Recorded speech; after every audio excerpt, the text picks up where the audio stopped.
Franz Kafka spent the vast majority of his life writing in secret, producing a profound body of work in the quiet shadows of early 20th century Prague. When he died of tuberculosis in 1924 at the age of 40, he left behind a simple, explicit directive for his closest companion to burn everything he had left unpublished. The request was uncompromising in its scope, demanding that every manuscript, notebook, letter, and diary entry be consigned to the flames entirely unread. To the average observer, this final act reads as the ultimate tragedy of a self-loathing artist, consumed by self-doubt and eager to erase his personal history.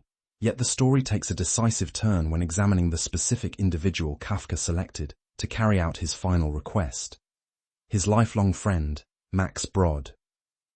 Brod was not a passive bystander, an indifferent relative, or a detached legal firm.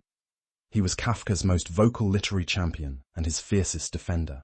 Long before Kafka ever named Brod as his literary executor, Brod had made his own stance abundantly clear. In direct conversations between the two friends, Brod told Kafka outright that if he were ever entrusted with the manuscripts to burn them, he would refuse to destroy a single page. Kafka was a trained lawyer, deeply familiar with the binding mechanics of legal contracts, wills, and administrative process.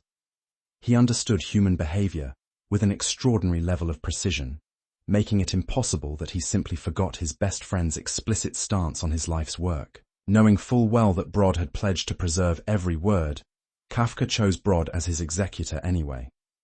This intentional choice suggests that his request was less a tragic miscalculation and more a carefully orchestrated message designed to ensure his work survived without his explicit seal of approval. The manuscripts Brod saved from the furnace went on to become The Trial, The Castle, and America.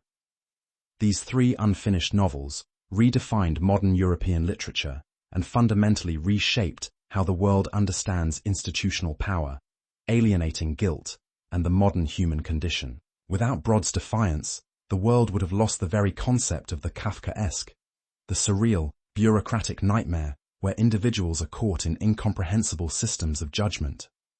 Kafka demanded total destruction, yet handed the key to the one person guaranteed to turn the lock the other way. This psychological paradox reveals a profound truth about human creation and the deep-seated fears that accompany putting our truest selves on display.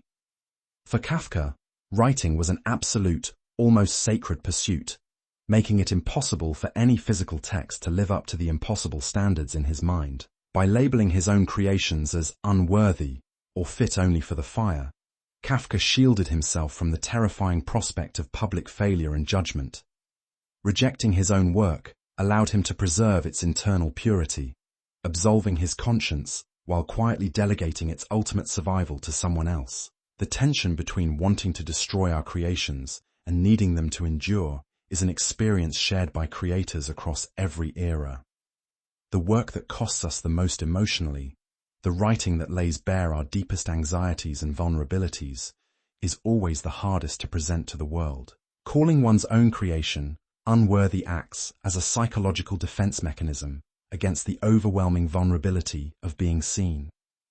It is far easier to condemn a personal masterpiece in private than to risk putting it in front of a cold, indifferent audience. Kafka's final gesture raises an enduring question worth sitting with.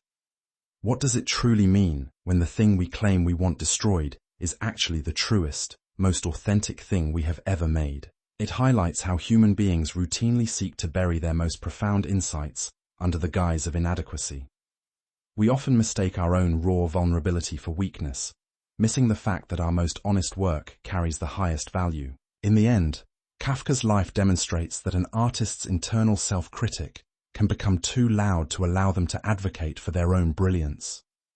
In those moments of deep paralysis, the survival of creative work depends entirely on the trusted people standing nearby. Max Brod's refusal to light the match was not a betrayal of his friend's memory, but rather an act of supreme devotion to Kafka's undeniable genius. Brod recognized that Kafka's desire to burn his papers was merely the final defense mechanism of an exhausted, dying man. Handing those manuscripts over to Brod was Kafka's quiet, subverted plea for immortality. He created a path where his genius could survive, even if he couldn't bring himself to directly ask for it to be saved. Sometimes we hide our greatest achievements behind the word unworthy, desperate to protect ourselves from exposure. Yet the people who truly care for us always seem to know better, seeing the undeniable light in the very things we try to burn.